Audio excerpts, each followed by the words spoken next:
We grow when we give. We grow when we give. We grow when we give. Nosotros crecemos cuando damos. We grow when we give. 与えるとき成長する。 We grow when we give. Welcome to R.O.G, Return on Generosity, a podcast celebrating generosity at work.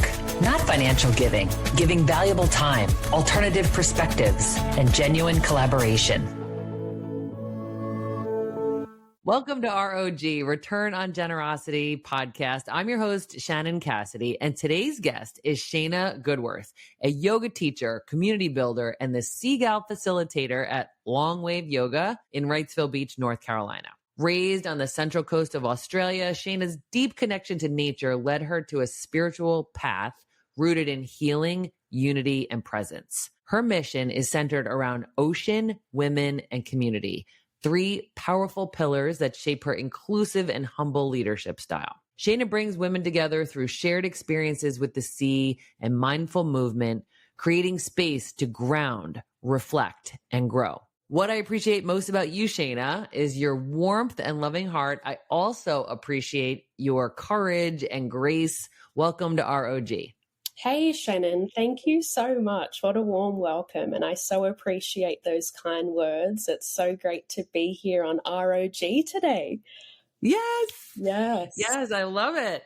Thank and you. Your surf instructor is Ryan Cassidy. And he said, Mom, you've got to meet this woman. She's the greatest. And then we got to meet, and I totally agree with him. So thank you, Ryan, for the intro. Yes. And Grace is one of your yogis, or however you're going to describe her. We can talk about that. Let's start with your background. You're raised in Australia. Take us back there. Yeah, thank you so much, Shannon. And it's so serendipitous being here this morning and how we did get to meet by me doing surf lessons with Ryan, who I've just absolutely loved getting to know. But a little about me, yes. So 30 years old, and I'm currently living in Wilmington, North Carolina. So I grew up on the central coast of New South Wales in Australia, which is about 90 minutes north of Sydney. And it's a beautiful coastal community, and had a beautiful, childhood and upbringing there.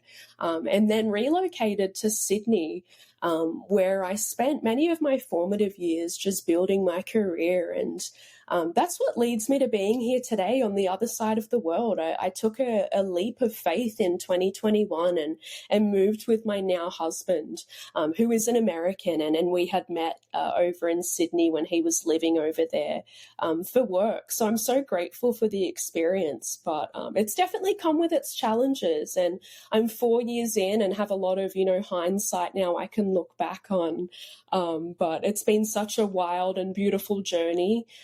So that's a little about how we have met. So thank you so much. Oh, I love that. And tell us about your family. You have siblings and... Yep. So I'm the youngest of three. So I have an older brother and sister. There's actually a pretty large age gap. So 10 years between my brother and 10 years between my sister, which I've just loved. I felt like growing up, they were such role models for me. I lost my mum when I was quite young. At the age of 4, lost my mum to breast cancer. So having such a close-knit family growing up was really important. And I would say that's probably my first experience of generosity and where I really started seeing the power that family and community can have when you focus on love and coming together. So family's always been just a cornerstone of everything that I do. And my mum lovingly named me Shayna Hope. As I love that she saw me as that, her hope for just bringing everyone together. And oh my gosh, that's so fitting for someone who's as committed to community and love and connection as you are. And you said you were, youngest of three, and you're a 6th generation Australian. Yes. Yeah. So sixth generation, I'm really proud to say that. So we have a long family history of living on the coast in Australia. My family are actually dairy farmers and have passed down, through generations that love of industry. But, things look very different today, but I'm definitely carrying the flag over here on the other side of the world. All my family are very dispersed across Australia. So when I do get the chance to go home, it's definitely there's a lot of family to visit spread across several states, and Australia's got a lot of land mass, so it's bittersweet in the sense that there's so many loved ones to see, but I'm also very aware of that every day of what I've left behind.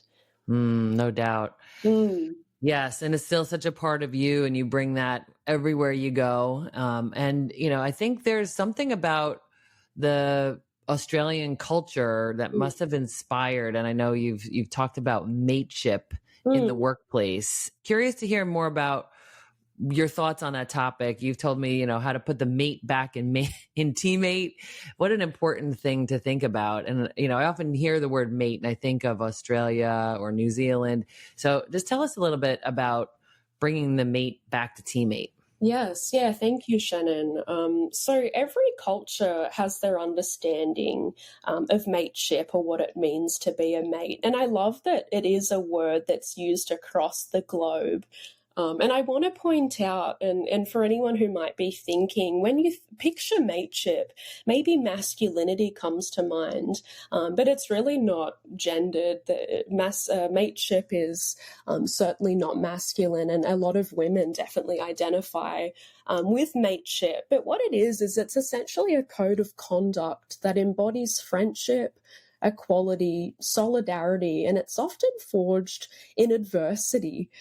So I really loved the opportunity being able to speak about mateship in the workplace because we spend so much time with our co-workers and we bring a lot of ourselves to work. So I think that it's just so important that we're showing up and just thinking, how can I be a good mate today? Or how could I be of service? Or what maybe are my mates going through at work or my teammates that's, maybe I don't know about what's going on behind the scenes and how can I just be a supportive person is really what mateship's all about, just being there and having each other's back. So it's an ethos that I definitely live by. And it's grounded in egalitarian principles that, everybody, no matter what walk of life they come from or their background or socioeconomic status, we all have something to give one another. And that's really important. So I love to treat everybody that I meet from the same, whether you're the CEO or the security guard. I am going to give you my time and treat you as somebody, that can be and I'd like to be mates with. So that's a little about mateship. I love that. There's a mateship pyramid. Yes. And the base of it was that we don't have any mates, and that's where loneliness is. And we'll come back to that in a minute. But then you've got a few mates, which would be like social isolation. And then you've got good mates as we're going up the pyramid where you feel connected and you have social connection. And the top of it is that you have great mates and you have social integration and you feel like you belong. Like, tell us a little bit about like that pyramid and why it matters. Yeah, I think that's really important, the visual aspect, because what I'm hearing is that having no mates is unhealthy as having 15 cigarettes a day. That's what it's literally doing to our body and mind. And the stats show that 1 in 4 individuals don't have anyone outside of their immediate family that they can rely on. So I think it's really important when we look at how we show up in society or in community or in our workplace, just to take a step back and just notice what's going on around you. And I think that, if you're in a position where you do have a great social circle and you do have really great connections and you notice that maybe somebody doesn't, or you could see a desire for them and they've even reached out and have said, I'd really love to make new connections. Maybe they're new in the area. How could you just help them, move up that pyramid? or even just having a conversation. You know, we're all individuals, and some are introverts, some are extroverts. And I've recently learned about ambiverts, where it can depend on the social situation. So it's really just having awareness. You know, mindfulness is all about just having awareness of what's going on around us. And that's great. If you've got 100 mates, fantastic. If you've got one great mate, that's fantastic too. But just knowing that it's going to look a little different for everybody. But, you know, it's just having that curiosity, I think, inherently. Yeah. You're giving us some really practical ways for us to be good mates to others. Like when you just talked about just being aware and being curious and asking questions, you know, checking in on people, you know, celebrating successes, and when people, you know, get promoted or they just have something great going on in their life. And then also being there with people when things aren't going so well. So what are some other practical ways that we could be a good mate? Yeah, thank you. I think exactly what you were just saying. I think it's all about encouraging a teammate, maybe checking in, or just noticing, are they somebody that might struggle to stand up for themselves? Could you help advocate or find their voice for them? As you said, celebrating successes and wins, but knowing that in the professional workplace, there might also be failure. You know, somebody might be really uncertain in their career path, and how could you learn from one another? And also there's going to be a lot of events outside of our control at the workplace, whether that's internal or external, you know. So I think there's a lot of ways that you can show up, even just smiling at somebody, asking them to grab a coffee. I think there's so many different ways, and there's no right or wrong. I definitely wanted to point that out. So if you've got other ways that you have been a mate, I'd love to hear about them. As my list is ever growing. So It's so true. It's really kindness, and if we were or generosity, if we were going to put just a summary statement or word on it. I've also heard you talk about how listening and being curious, and just like genuinely interested in other people. And you think like, well, of course I'm going to do that. But sometimes when we think we're so busy that we don't have time, that, you know, people sense that. And so they don't really tell us how they're doing or what's going on. So I think just that being generous with your spirit and the space that you're holding for people. Yeah, correct. Maybe going a little below the surface. If you have the capacity to do so, you know, that might not be every day. But I agree that it's a spectrum for sure. Yes. And so, you know, this is about, we were talking about generosity at work, but as you've said, it's in all aspects of our lives. Can you think of a time in your career that someone was really generous to you, or that you were generous to them?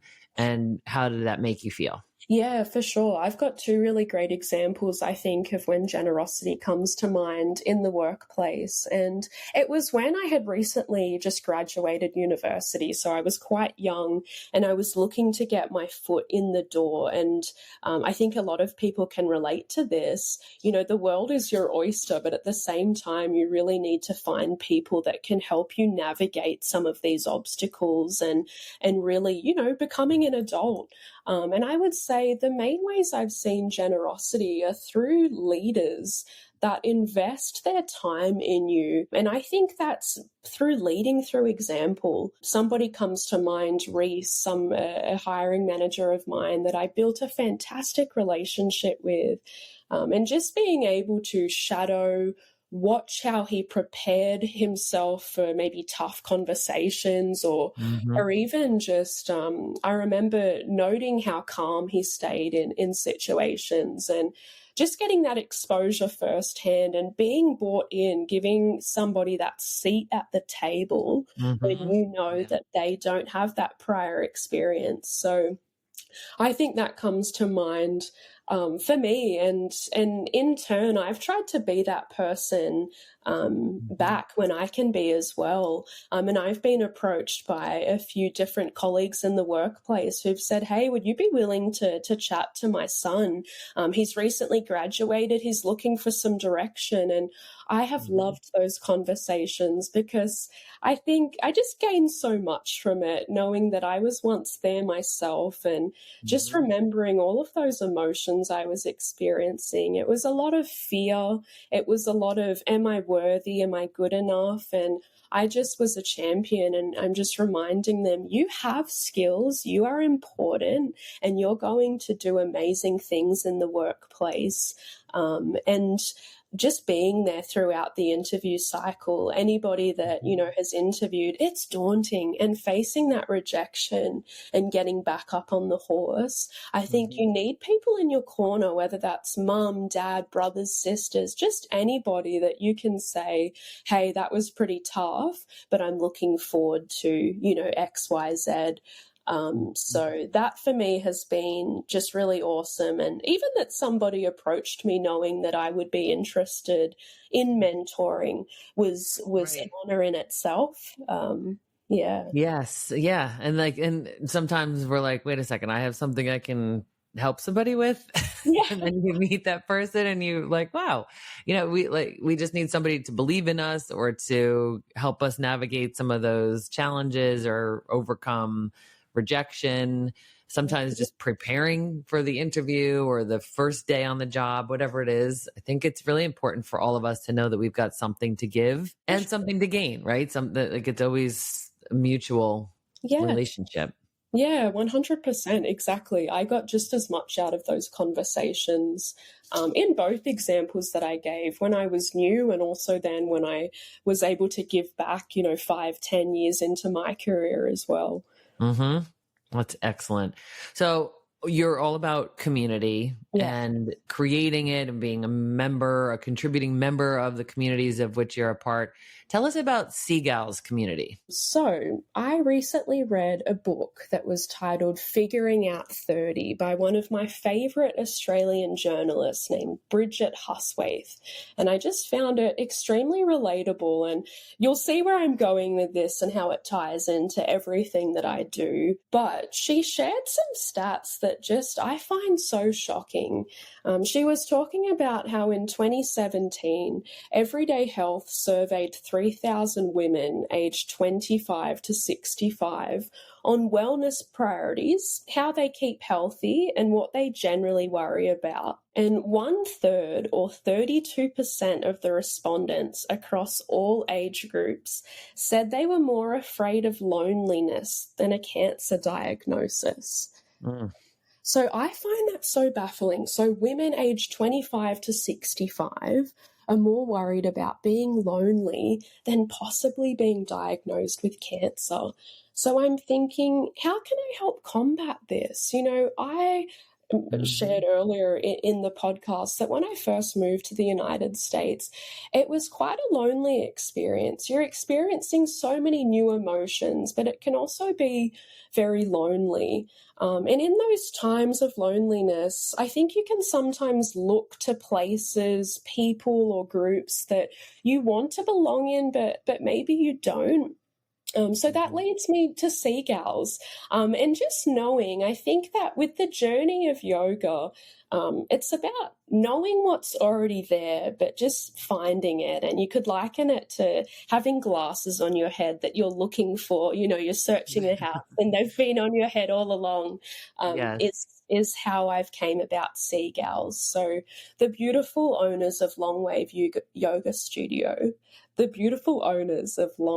Yoga Studio, I pitched the idea of SeaGals to Jessie and Logan, good friends of mine, and I did a women-based retreat with them earlier this year in Nicaragua that was all about yoga and surfing, and that's where SeaGals really was born. It was, how do I create this experience of being on retreat, being with people where we wake up, would have meals together, would move our bodies, and that's where SeaGals was born. I wanted to create that weekly experience of being able to come together. So SeaGals is all about women, ocean, and community, and we meet every Wednesday morning at 6:15 a.m.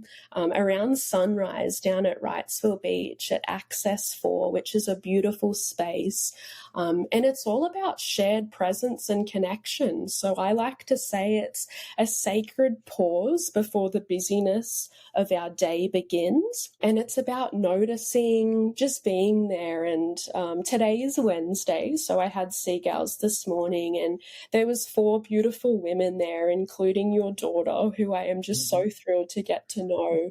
And we just had such a nice time. I shared a meditation on the full moon, as it's a full moon this coming Saturday. And then we have a swim. We jump in the ocean. So I think it's just a really beautiful way to start your day. So we start with breath practice, a guided meditation, and then we jump in the ocean. So if that doesn't sound good to you, I don't know what does, because I think they are 3 of the most, awesome ways.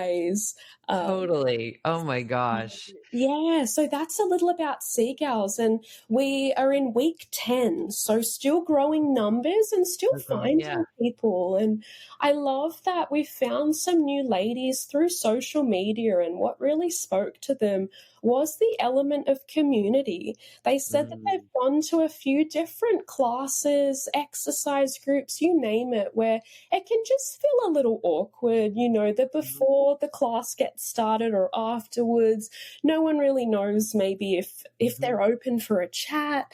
So SeaGals just creates that opportunity to say hello. This morning I read some affirmations. We pulled a card from a deck. So there's just ways to interact and have a laugh, and just be seen. I want everybody to leave feeling seen and valued, and just know that by showing up, they're doing the work not only for themselves, but for their community as well. And also, I'm really passionate about this as well, is SeaGals is free, but if you want to donate, you have the option to make a donation, and 100% of those profits do go to the Plastic Ocean Project.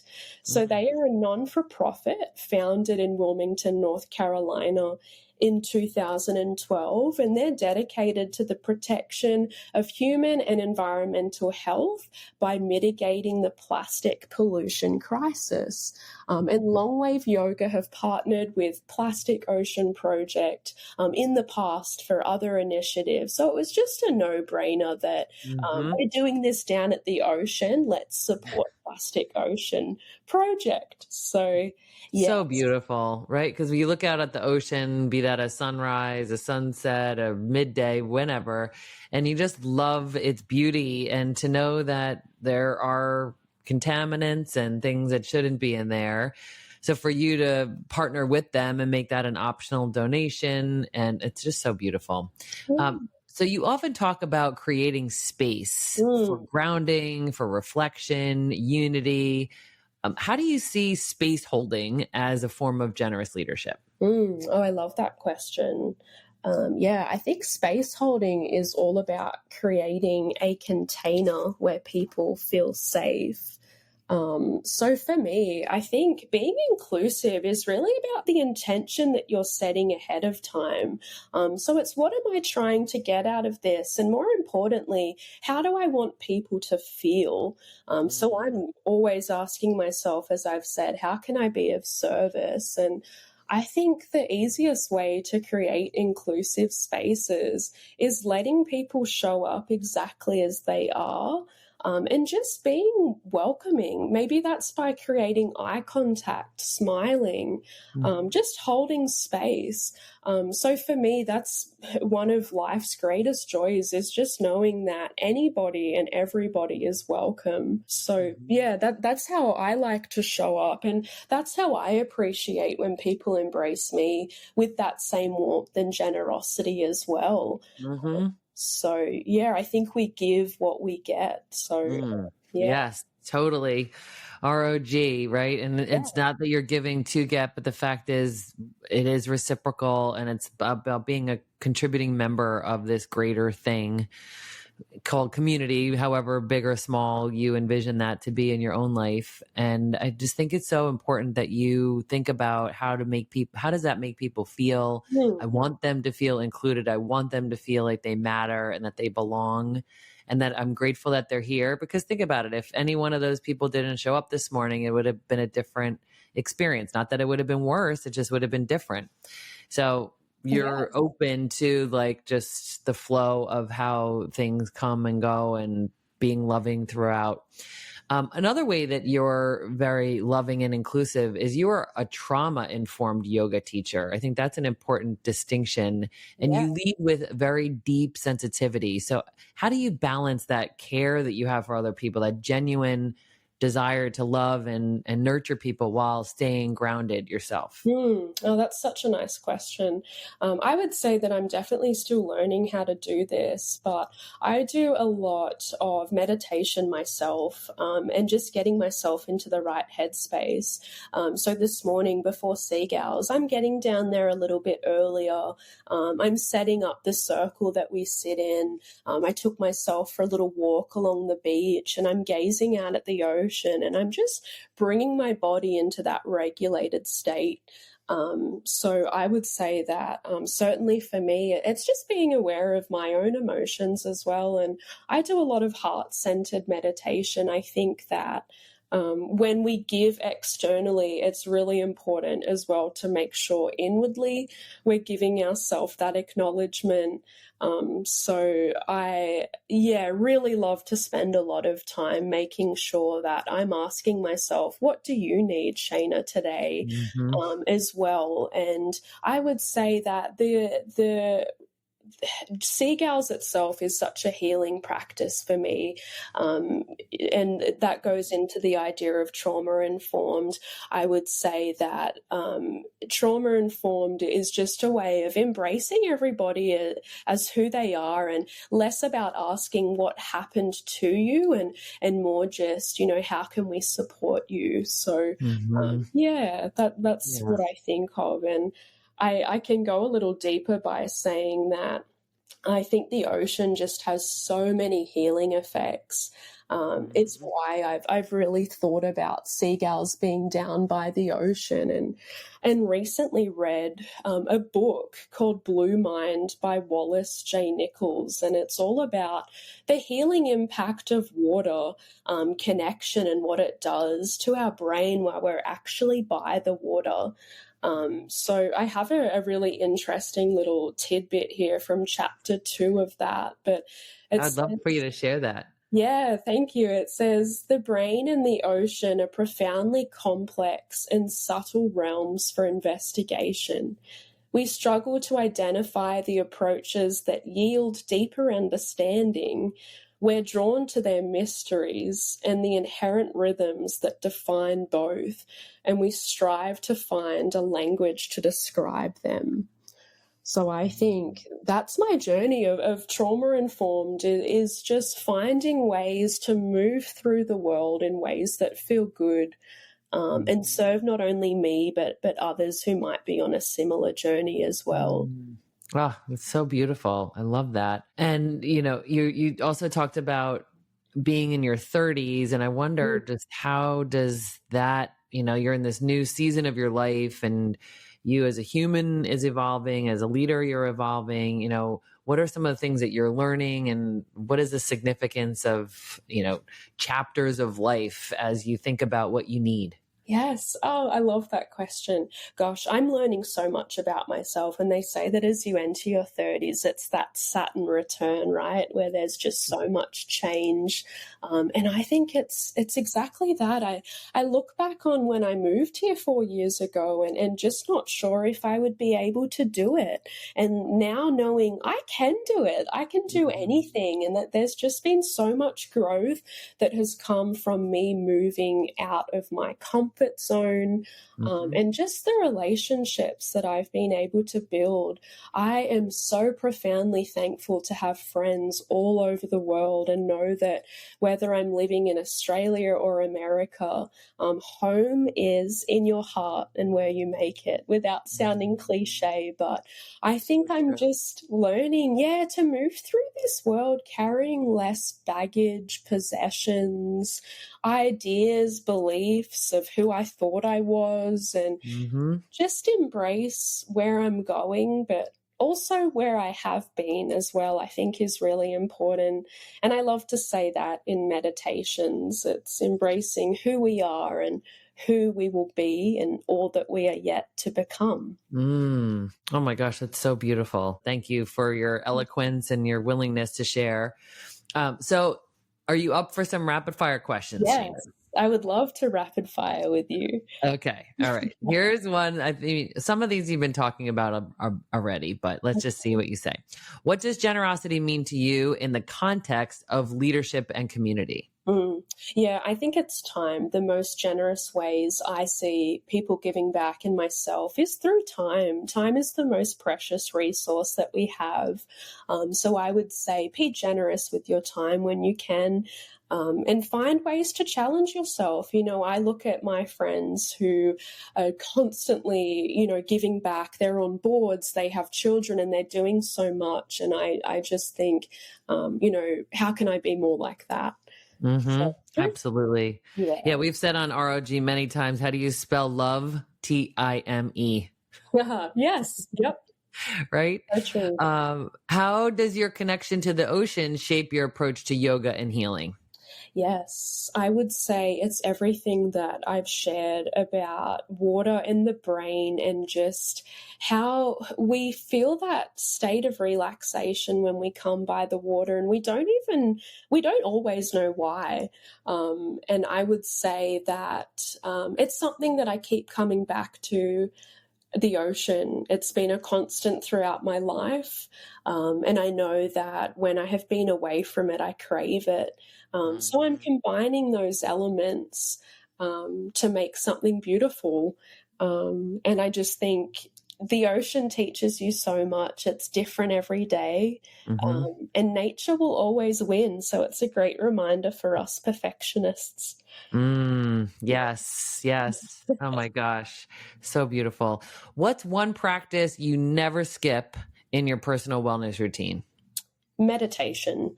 I cannot go a day without meditating, and that will look different, but sometimes it's as simple as shutting my eyes at the traffic light in traffic and just taking a deep breath. Or maybe it might be doing a 20-minute meditation, you know, outdoors. I love to meditate outside in the morning or the evening and just listen to the sounds around you. But I find ways to meditate in everything that I do. So I would say that that's just something I can't go without. When I'm not meditating, I don't feel as regulated, and I just feel I just know my mind and body are both craving it. So yeah. Right. And it's the knowing yourself and what your resources are and just how to give yourself what you need to be your best. I think that's beautiful. So if your yoga mat could talk after a long class, what would it say? Oh, I love this question. My yoga mat would say, "I am so proud of you," is what it would say. It would say, "Thank you for unrolling me every time." And it would say, "I wish you could see how beautiful you look." Oh my gosh, that's so beautiful. What's the most non-yoga type thing that you do on a regular basis? When do you color outside the lines, Shayna? Yes. Oh, yeah. Everything in moderation. I love having a beer and some fried chicken. I would say that with diet, I don't take anything too seriously. I know there's some yogis out there who can be very strict on what they're consuming, but I say I love to sit back and just have a beer and enjoy life, watch football. There's so many things that I do that people say to me, "Oh, I wouldn't have thought you did that." I recently went to a bluegrass music festival and one said, "Oh, you don't look like someone who listens to bluegrass." And I started asking myself, what does somebody who listens to bluegrass? That's exactly what I was thinking. Yes. What does that person look like if it's not me? Yeah. Isn't that funny? So I would say I constantly surprise myself, and we're all yogis. So yes. Yeah, I think that's great. All things in moderation. So true. So here's a kind of creepy question, but if you were in a situation at the beach, would you rather fight one giant seagull or 100 tiny crabs? I think I like the idea of the tiny crabs. A big seagull sounds quite scary, whereas 100 crabs, I could be a bit of a ninja and take them on. Right. Yes. Yeah. Maybe one faster than them. That might be dangerous, but Yeah, we were looking up like funny rapid fire questions for people who love the ocean, and this came up. I'm like, I'm going to ask it to her. No, So the last one is, if you could teach a yoga class anywhere in the world, no logistics needed, there, like you can snap your fingers and we're all there, where would it be, and how would you organize it? Oh my goodness. My mind goes to so many different places. It's the ocean immediately, though. I think about Hawaii. I think about Australia, back in my hometown. I also think about a few years ago, I went on a beautiful holiday to the Red Centre of Australia, to the Northern Territory, and in the middle, in the desert, there is Ayers Rock in a place named Uluru. And it is one of the most beautiful places I have ever visited, deeply linked to Indigenous culture. And it is so silent out there. You can hear your thoughts. And I had the pleasure of riding a bike around Ayers Rock, which took about 2.5 hours. And it's just you out there. And I would love to teach a yoga class out there by the rock. At sunset or sunrise. It was one of the most spiritual experiences I had being out there, and I did it solo, which was even more beautiful. But if I could go back there somehow and do that, wow. That would be amazing. And do you listen to music when you set up your yoga classes, or do you prefer silence? Yeah, great question. I like a little bit of both, to be honest. I think when you're by the ocean, it's really nice to just have those natural sounds.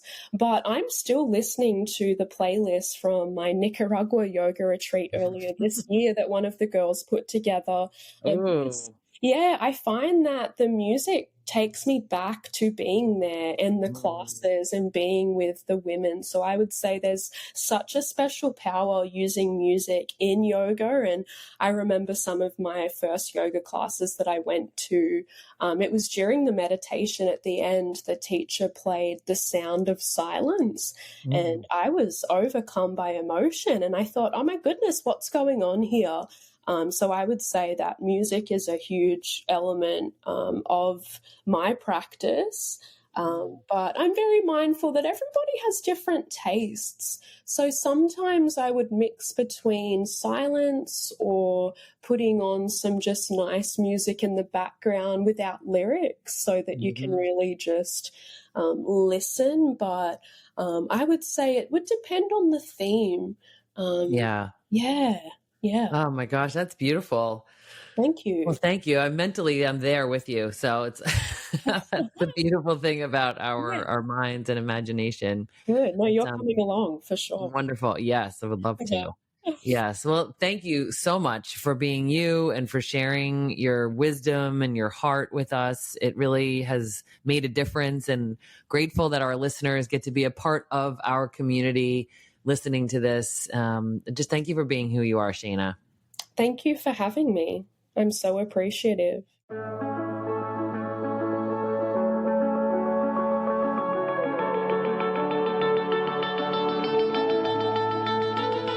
Thanks for listening to R.O.G. Return on Generosity podcast. Please help us grow by subscribing and reviewing us on your favorite podcast player.